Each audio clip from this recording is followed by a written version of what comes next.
All right, Dr. David, you ready to go? I'm always ready, man. If All you right. stay ready, you don't have to get ready. Remember that. So, so do you go to bed in scrubs then, huh? Just I wish.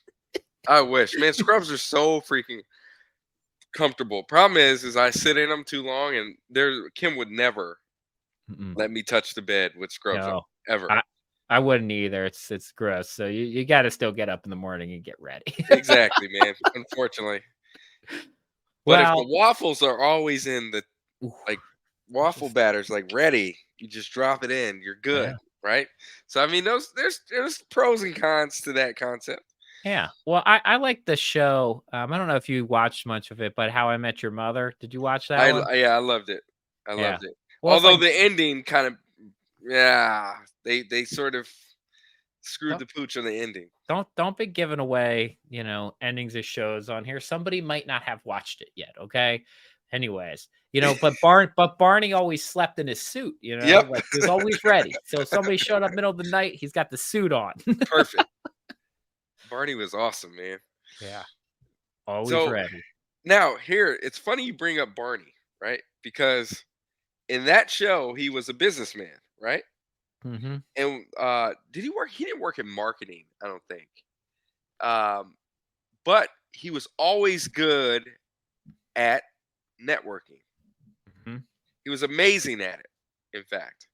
Matter of fact, there's a couple times where he got like a job, like a promotion. Like that Uh-huh. guy always had a job on the show. The other characters like went through like their little issues maintaining their jobs. But that guy always had his job. Yeah. Um Um, he he was was great at it. what was he was I think he was in legal and he like signed, but like he wasn't an attorney, right? But didn't he just like he was like signed and stuff. He Hmm. just would like right? He's like some type of like risk and he signed stuff. And yeah, but he was always networking, always working the other people, right? Always knowing a new connection, Yep. because they would go places and it'd always be like, Barney, how do you know this person? And he would know everybody. Yeah, I mean, look, I used to tell people, and I still do, is there's job security in knowing everyone, right? Because the thing about being let go or getting an opportunity, it's harder for people to let you go when they have a connection with you. They don't have a Mhm. connection with you, fine, leave. You're not a value add. But when they have a connection to you, they're like, "Hey, I got this opportunity. David would be perfect for that.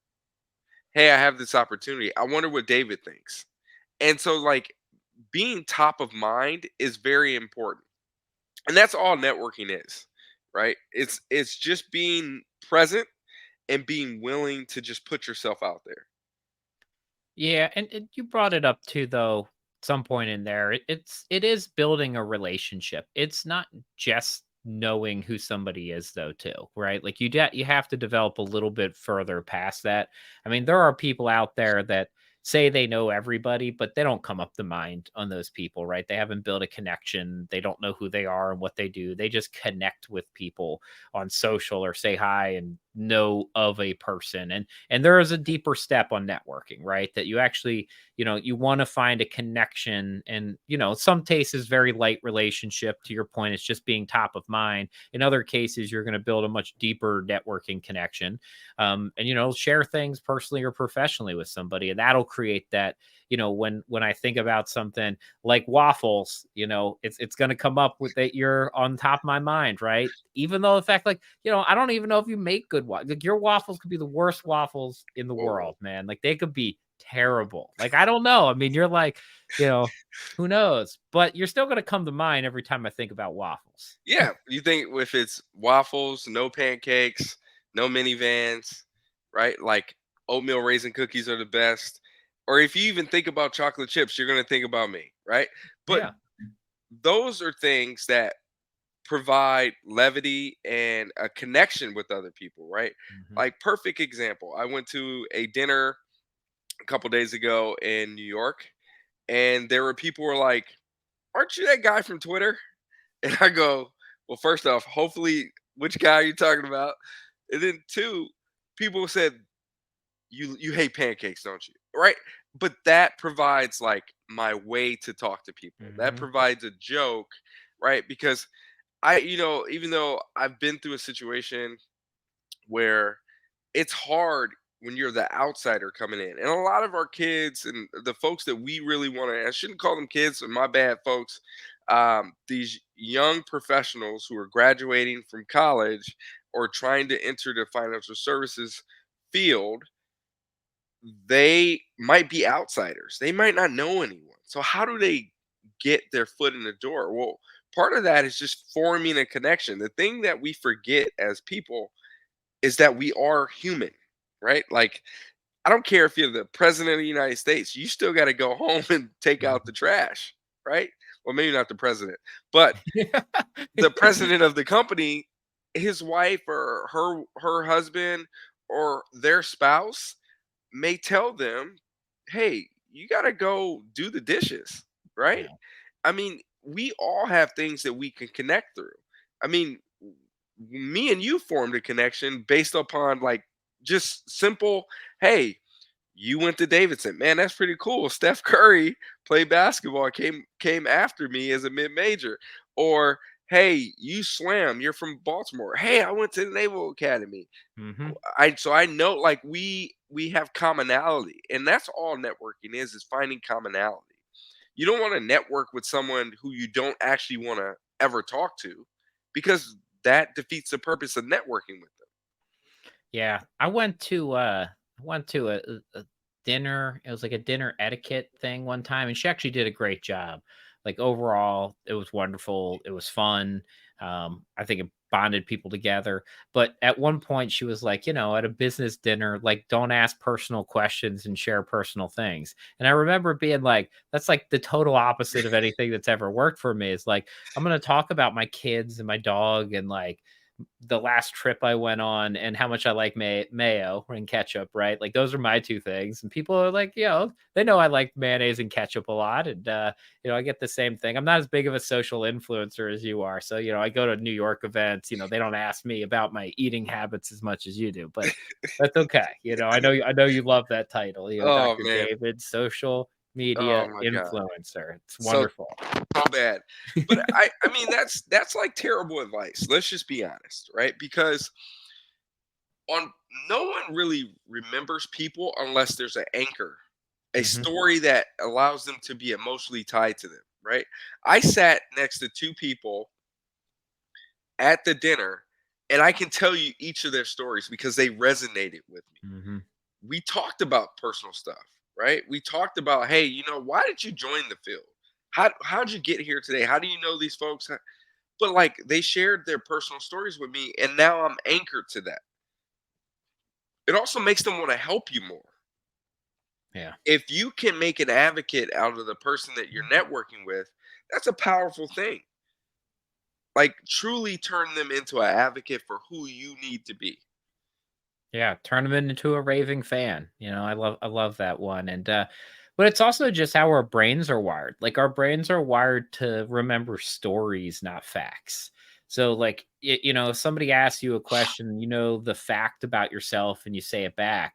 I was like, "Oh, what's your favorite food?" And you're like, "Lasagna." Next question. Like they don't remember that. Like that's it. Like you got to explain why. It's like, "Wow, when I grew up like we had like 3 channels on TV, and for whatever reason, Garfield was always on. That, like, cat just, like, always eating lasagna, man, always eating lasagna, and then eventually I got to try lasagna, and I was like, "Man, this is like a better cheeseburger. It's just a bigger cheeseburger in a bigger dish, and it's all warm, and I get to eat as much of it as I want. Because like, cheeseburgers, usually I run out, and then, I gotta go make another one, but lasagna, you're just making, like, 19 cheeseburgers at once, and that's why it's my favorite dish. I love it. And, my mom didn't cook too many things, but she made lasagna. It was like one of the 3 things that she would make. Yeah, so like today we're recording this is actually my mom's, if she was alive, it would have been her 62nd birthday, right? God rest her soul. And so I was like down today, right? And like I got this urge to cook. And I said, I'm going to make mashed potatoes, meatloaf, and green beans and get some dinner rolls. Well, it's interesting. My mom used to make that meal, Yeah. and she used to make it with not like panko bread comes, but with like actual bread that you break up and put in there. Okay. I hate it with meatloaf that way. It just the consistency feels all ugh, it's like nasty. But I make it with panko, but I made it because that story, that meal allowed me to remember my mom in a positive light, right? Yeah. So I just shared that story with you. And for now, like every time you hear meatloaf, they're like, man, I remember David sharing me this story. Like you're gonna understand those things, right? Like networking. Kevin Kelly, the one of the creators of Wired magazine, I'll never forget him because he is the one where we were sitting at a dinner to go over some cybersecurity stuff for a conference, and I'm sitting right next to him, and I've never been at a fancy Chinese restaurant, and I'm like, I don't know what any of this stuff means. I don't know any of this. I'm in my young 20s, and he goes, "You're gonna want the Peking duck." Hmm. And I looked up, and I'm like, "Holy crap!" That's he's like, "Hi, my name's Kevin Kelly," and I go, the Kevin Kelly has started Wired magazine. He's like, yeah. How do you know? I'm like, I've been a fan of Wired for years. I'm David Roney. I'm such and such from wherever. And but now that story is stuck in my head. Kevin Yeah. Kelly is the guy who told me Peking duck was good, and it turns out it was really good. And then so he's on Jim O'Shaughnessy's podcast, and I see him, he's like interacting on Twitter, and I go, "Hey Kevin, thank you for teaching me Peking duck was good." And he remembered that I was sitting next to him, and that was over a decade ago, right? That is what networking is, Yeah. right? It's the stories that anchor us. I think people go into networking, and a lot of young people do this, and they expect something right off the bat. What can you help me with? Well, I can't help you in anything because I don't know you, man. I'm sorry. And you can't force it. It has Yeah. to come naturally. It has to be two willing parties willing to help each other. Yeah, and I think we'll get into this a bit. We try to grab some articles before this, and I'll go off of this one first, and we'll go see where it takes us.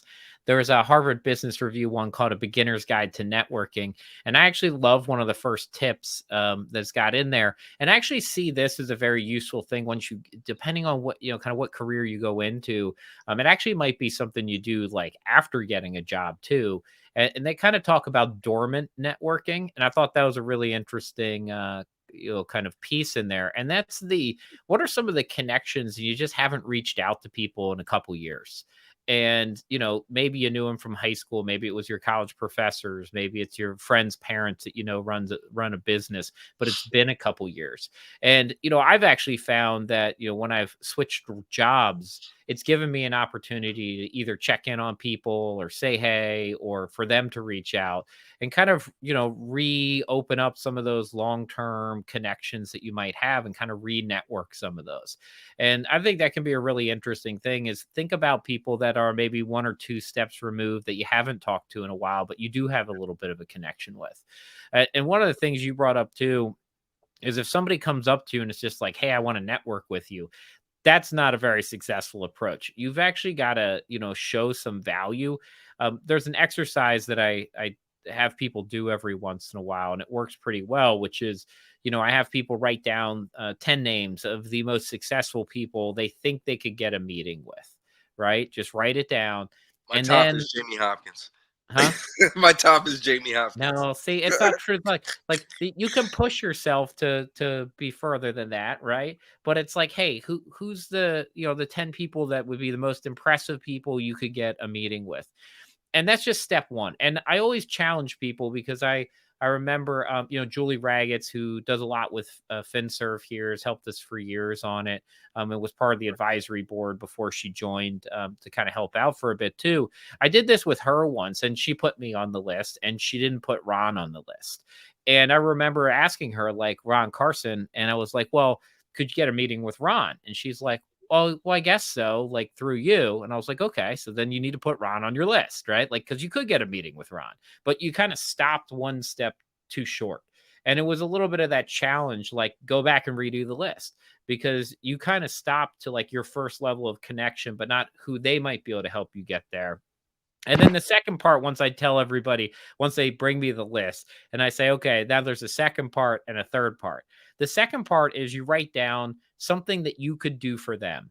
And that can be a little bit challenging, but I use a lot of times the easier one, especially for young professionals, is you can probably get a meeting with the dean of your school or the president of your university or college. But you're not going to get that meeting by sending the president of a public university like Ohio State an email saying, "Hey, I'd love to get a meeting. I really need a job. I know you're super connected." They're probably not going to meet with you based off of that. They got 30,000 students there. They can't meet with everybody. But if you say, "Hey, I'm Jamie. I think I've got like 5 things that really would help us better engage our alumni when they're on campus. I'd love to go through these with you if you have a minute." Like they're probably going to say yes to that one, right? Like here, okay, they're bringing me something of value to me, and then after you finish up the meeting, you say, "Hey, look, when we have alumni on campus, let's make sure we're doing X, Y, and Z. Let's make sure that we have students that walk them around to the new things that volunteered. Like, let's do all these things." And then at the end of the meeting, you know what that president's going to say? They're going to say, "Hey, Jamie, if there's anything I can ever do for you, just let me know." And you say, "Yeah, maybe there is. I'm looking at, going to med school, and if you have any connections there, feel free to let me know." And they're like, "Oh, well, I hired the head of the med school." And like, there you go, right? But you Yeah. had to build a connection. You showed value to your point. Like they got to know you. They got to know your drive, that you have insights, that you're, thoughtful, and you didn't show up to ask for something. Yeah, I mean, that's all important, right? Because I mean, at this point, you're in the same situation where I am, where you get asked to write a lot of letters of recommendation. And a lot of people that ask me to write, I always tell them like, it's going to be hard for me to write your letter of recommendation because I don't know you, Yeah. right?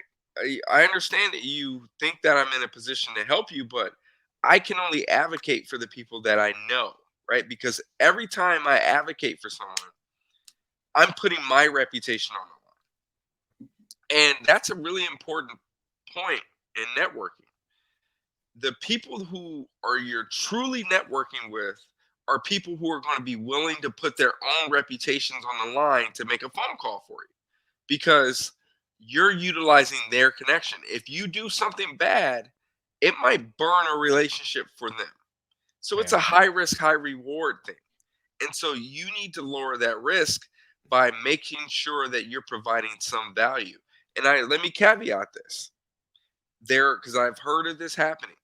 You should not be paying anyone for networking, the opportunity to network with them. I don't pay for any meetings. That shouldn't. And if that person's taking run away, you don't want to be in that network. Wait, so you're not paying me to network with you anymore? You're done? I'll pay you in waffles, brother. All right. Waffles. Waffles. I'll take it. Transaction complete. There The you go. You brought up a good point, and I've seen this happen, and sometimes I stick myself in between things sometimes where I shouldn't, but there's a lot of people that ask me to connect them with other people without any other. They're like, "Hey, you have so and so's cell phone number. Can you give it to me?" And I actually tell people a lot, like, "No, I don't. I can't just hand out their cell phone to you. Like they don't hand it out like that. So, I might be able to I can ask them if they want to talk to you." But you do have to think about that when you ask somebody else to do something, realize that they are probably using some of their own social capital. They're putting their own reputation on the line.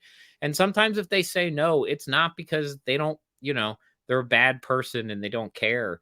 Like they have to also watch out for those things and be cognizant that somebody might not want them to pass along their information, right? They get a lot of reach outs. And then sometimes when you ask somebody to do something, it might seem pretty minor, like help get a meeting with this person, but it could actually take a lot of their social capital. I mean, it could be multiple calls. It could be a conversation about something they didn't really want to have that could have financial ties to something else in their world that they're going to have to deal with if they call that person. I mean, I had one of those, this past year. Somebody wanted help with something. And then, I think I had to do like 5 other calls just to make sure that it all worked out. And I think that person looked at it like it was a pretty minor task, right? But like I knew the other things that were gonna fall once I did that, right? And then I knew I had to give somebody else a call to make sure they were okay with it. And it took a lot more effort. And I don't think the person ever really appreciated, right? That like it wasn't just a hey, let me set up a call with this person for you. And look, I've been on the other side of that, right? Where someone asked me to basically inquire about a position for them. And I went and I know this person. I said, I talked them up. I didn't know them personally. I knew them through someone else and they vouched for them. So I said, I'm going to do this person a favor. And so I went and I got them a position and got them a raise substantially above what they were currently making. And then the person didn't show up, right? And then not only that, they made like now my reputation's at stake. Here I am, basically, who is was known as the super hard worker, always shows up, willing to go above and beyond, and then I recommended someone who basically didn't show up. Yeah. And so it put my reputation at risk. And then I had to have an uncomfortable conversation with both the person I recommended them to and the person I recommended because guess what? You put my reputation at risk. And so I'm very protective about it.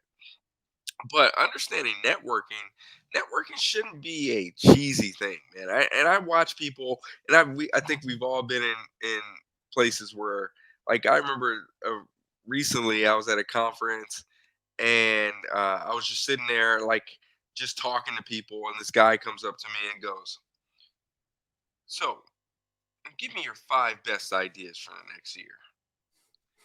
And I looked at him and I'm like, "I don't have any." And walked away. Like that's not networking for me. Networking for me is like, hey Jamie, how many kids do you have? Oh, you have X, Y, and Z. Oh, I also got kids. I got 3. What do your kids do? Like finding common ground. That is networking for me. Like the all the things about like what you can do for me today, that Yeah. is not what this is. That is like networking is accumulating enough chess pieces on the board and knowing when to move them. That's what networking is. Well, I'll go to that one because I was leading a cohort at FPA Next Gen, and this topic came up there a bit, and I thought it was um, yeah, I did think this was a good topic, and a lot of times when young individuals, especially if you don't feel like you have as many stories, you go to a happy hour, you go to a networking thing, a breakout, you fall back to like I'd say really terrible questions, right? And you just go, "Hey, how was your day?" "How are you?" And you get one word, like, answers back, and they're terrible, right? Like, I mean, how often does that happen to you? Pretty freaking often. So, one of the things I always challenge people is if you're gonna go to those, you can actually prep for this. You can get ready. You could take a notebook, which if you've been to my house, like I've got notebooks laying everywhere. I got little scribbles in all of them. But you can go and you can write down things. One, people maybe you want to meet there. So like you could actually knock out a list and say, hey, I know I'm going to this thing afterwards. And I know the president of the FPA is going to be there. I know Jamie Hopkins is going to be there. I know Dr. David's going to be like, and I want to make sure I find them. So that's one thing you can do in a networking situation. The other one is be ready with better questions.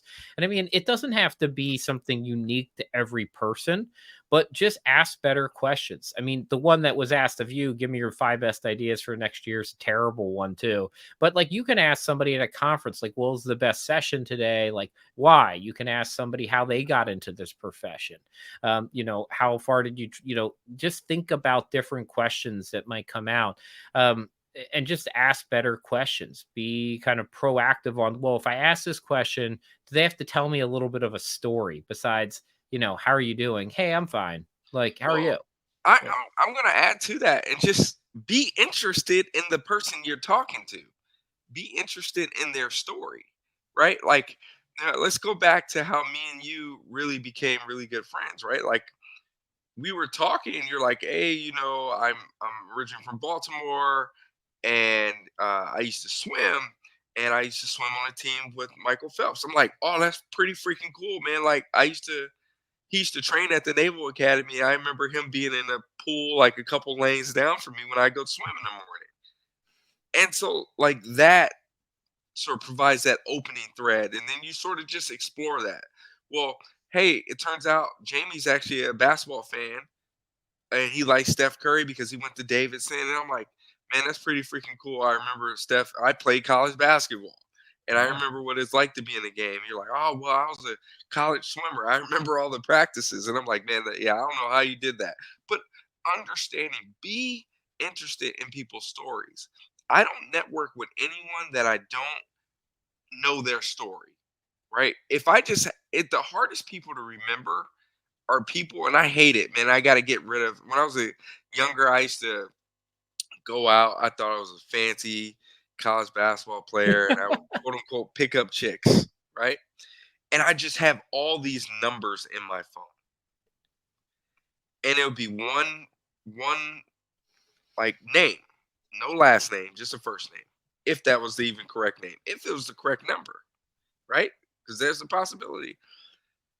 And I feel like that's what empty networking is. It's just picking up random data points that you're never going to use. Like, what you want to be able to do is fill out that data card that says, hey, Jamie Hopkins, this is what they like, this is what they don't like.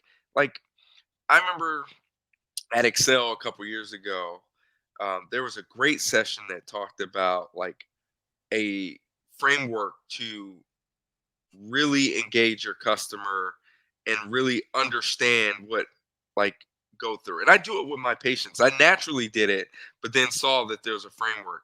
But part of it is it's going to be because people have similar names, I need to remember the stories around Mhm. my patients. Where do their kids go to college? What's troubling them on that day? How did they get there? What kind of car do they drive? Why do they drive? Like, what makes them tick? And your thing about asking better questions, you ask better questions when you're actually interested in them. So if this is truly, if Jamie Hopkins is someone that you truly are interested in, did you listen to any of the podcasts where he told his story? Did you go read anything that he's wrote? Because I guarantee you that is going to be the thing. If you come up to someone, if I go up to Michael Jordan, right, or Scottie Pippen, and I go, man, I used to be a huge Bulls fan, but I have no idea why you took X, Y, and Z shot in the game when you had someone who was open underneath the basket. And I can show that level of detail. I guarantee you it's gonna fall. They're gonna be like, whoa, whoa, whoa. I took it because I'm Michael Jordan. And two, that guy was probably gonna miss that shot. But like that is your opening thread. Yeah. No, I mean, I think it's a great, if you want to network with somebody, you've got to be interested in them, right? It's not about you. And I think a little bit we started with that, right? Like networking is about building relationships and showing other people value too. And it's there's some great books out there. I think the Go Giver, I interviewed that author once before too, and that's a similar philosophy, right? Is like you put things out, you give to others, and that's where you're going to get back. And that's going to be conversations too, right? You're going to give your story. You're going to talk about things you care about. If somebody asks you something, we talked about this before. Don't just give a one word answer. Like you're not going to engage in conversation that way. And I hope Kim has erased your phone over time too. So like I'm gonna message her later and be like, you might need to go back. You look for those one name numbers in there and just delete them all, Kim.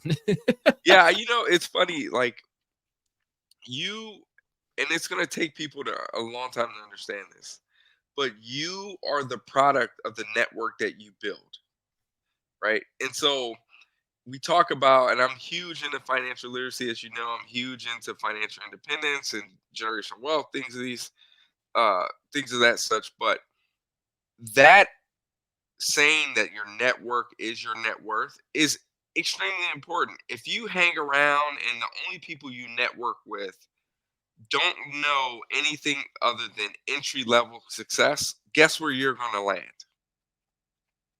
Until you start putting yourself consistently in rooms in the positions that you want to be in, you're never going to get there. Yeah. And you're never going to find the path. You're not even going to know it exists. And so, understanding networking is being genuine, providing value, and developing a relationship with those who are around you. And I do my best to try and do that. Well, I think you did a great job today. I got to network with you today and share some stories, so I loved it. And As always, yeah, appreciate it, man. This was fun. Hopefully everybody gets something out of here, and go try this. Whether you're going to dinner or school event or a work event, try to be a better networker and ask better questions. Get engaged in stories. Think and challenge your list of people you want to interact with. Go look at that dormant list of people that you haven't talked to in a couple years. All great ways to kind of engage in better networking. agreed. All The right, one man. word answer. Well, go eat your waffles, gear up, be ready because you're always ready. Appreciate it, my friend. All right. Appreciate you, brother. Peace.